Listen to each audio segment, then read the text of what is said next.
നീണ്ടകരയിൽ മത്സ്യത്തൊഴിലാളി ഗൗതം കൃഷ്ണയെ കാണാതായ സംഭവത്തിൽ ആദ്യഘട്ടത്തിൽ സർക്കാരിന് വീഴ്ചയുണ്ടായതായി പ്രതിപക്ഷ നേതാവ് പിണറായി വിജയൻ. ഇത്തരം സംഭവങ്ങൾ ഉണ്ടാകുമ്പോൾ എങ്ങനെ ഇടപെടണമെന്ന് ഫിഷറീസ് വകുപ്പിനും ഉദ്യോഗസ്ഥർക്കും ധാരണയുള്ളതാണ്. എല്ലാം നഷ്ടമായ കുടുംബത്തെ സഹായിക്കാൻ സർക്കാർ സന്നദ്ധത കാണിക്കണമെന്നും അദ്ദേഹം ആവശ്യപ്പെട്ടു. നീണ്ടകരയിൽ മത്സ്യബന്ധന വള്ളം മറിഞ്ഞുണ്ടായ അപകടത്തിൽ ആദ്യഘട്ടത്തിൽ സർക്കാരിന് ഉണർന്നു പ്രവർത്തിക്കാൻ കഴിഞ്ഞില്ലെന്ന പ്രതിപക്ഷ നേതാവ് പിണറായി വിജയൻ. ഇത്തരം സംഭവങ്ങൾ ഉണ്ടാകുമ്പോൾ എങ്ങനെ ഇടപെടണമെന്ന് ഫിഷറീസ് വകുപ്പിനും ഉദ്യോഗസ്ഥർക്കും ധാരണയുള്ളതാണ്. നിർഭാഗ്യവശാൽ നിർണായകമായ ആദ്യ മണിക്കൂറുകളിൽ വീഴ്ചയുണ്ടായി. സർക്കാരിന്റെ ഭാഗത്തുനിന്ന് ന്യായീകരണത്തിന് ശ്രമിച്ചിട്ട് കാര്യമില്ല. കാണാതായ ഒരാളെ പറ്റിയുള്ള ഒരു വിവരവും ഇതുവരെ ലഭിച്ചിട്ടില്ല. അപകടത്തിൽ അച്ഛനും ഭർത്താവും മരിക്കുകയും മകൻ ഗൗതം കൃഷ്ണയെ കാണാതാവുകയും ചെയ്ത രേഷ്മയെ സന്ദർശിച്ച ശേഷം മാധ്യമങ്ങളോട് സംസാരിക്കുകയായിരുന്നു പ്രതിപക്ഷ നേതാവ്. എല്ലാം നഷ്ടമായ കുടുംബത്തെ സഹായിക്കാൻ സർക്കാർ സന്നദ്ധത കാണിക്കണം. സ്വന്തം വീടുൾപ്പെടെ എല്ലാം വിറ്റ് വള്ളം വാങ്ങിയ കുടുംബത്തിന്റെ സാമ്പത്തിക ബാധ്യത സർക്കാർ ഏറ്റെടുക്കണം. താമസിക്കുന്നതിനുള്ള വീട് സർക്കാർ ഒരുക്കി കൊടുക്കണം. രേഷ്മയുടെ ഇളയ മകന് KMML വിദ്യാഭ്യാസ യോഗ്യതയ്ക്ക് അനുസരിച്ചുള്ള ജോലി നൽകണം. മുഖ്യമന്ത്രിയെ നേരിൽ കണ്ട് ഇക്കാര്യങ്ങൾ ധരിപ്പിക്കുമെന്നും പ്രതിപക്ഷ നേതാവ് പറഞ്ഞു.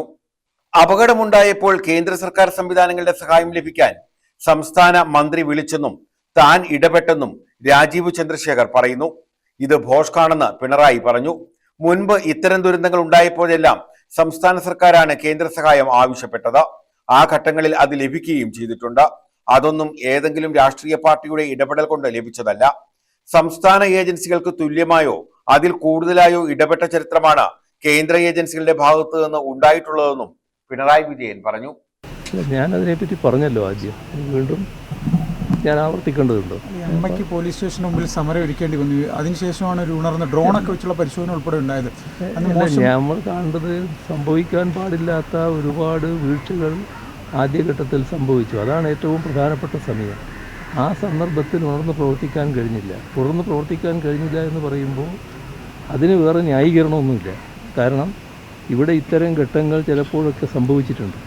ആ ഘട്ടങ്ങളിലൊക്കെ വളരെ ഫലപ്രദമായി ഇടപെട്ട് പരിചയമുള്ള അനുഭവമുള്ള വകുപ്പും ഉദ്യോഗസ്ഥരുമാണ് നമുക്കുള്ളത്. എന്തുകൊണ്ട് ഇങ്ങനെ സംഭവിച്ചു എന്നൊരു പിടിയും കിട്ടുന്നില്ല. ഇവിടെ ഓർക്കേണ്ട ഒരു കാര്യം, ഒരു പ്രസ്താവന രാജീവ് ചന്ദ്രശേഖർ നടത്തുകയുണ്ട്. അദ്ദേഹം പറഞ്ഞത് ഗവൺമെൻറ് ഒരു മന്ത്രി അദ്ദേഹത്തെ വിളിച്ചു, എന്നിട്ട് കേന്ദ്ര ഗവൺമെൻറ്റിൻ്റെ ഏജൻസികളുടെ സഹായം വേണം എന്ന് പറഞ്ഞു. താൻ ഇടപെട്ടു, അങ്ങനെ സഹായങ്ങൾ ഉറപ്പുവരുത്തിയെന്നാണ്. എന്തൊരു ബോഷ്കാണെന്ന് നോക്കണം. ഇവിടെ ഏതെല്ലാം ദുരന്തങ്ങൾ നമ്മൾ കടന്നു വന്നിരിക്കുന്നു. ആ ദുരന്തങ്ങളൊക്കെ കടന്നു വന്നപ്പോൾ കേന്ദ്ര ഏജൻസികൾ ഫലപ്രദമായി സഹായിച്ചിട്ടില്ല. ആ സഹായങ്ങൾ ഏതെങ്കിലും രാഷ്ട്രീയ പാർട്ടിയുടെ ഇടപെടലിൻ്റെ ഭാഗമായിട്ടാണോ? സംസ്ഥാന ഗവൺമെൻറ്റിന് സാധാരണഗതിയിൽ ഇത്തരം കാര്യങ്ങൾ ഇടപെടാൻ കഴിയുമല്ലോ. കേന്ദ്ര ഏജൻസികളുമായിട്ട് ബന്ധപ്പെടുമല്ലോ.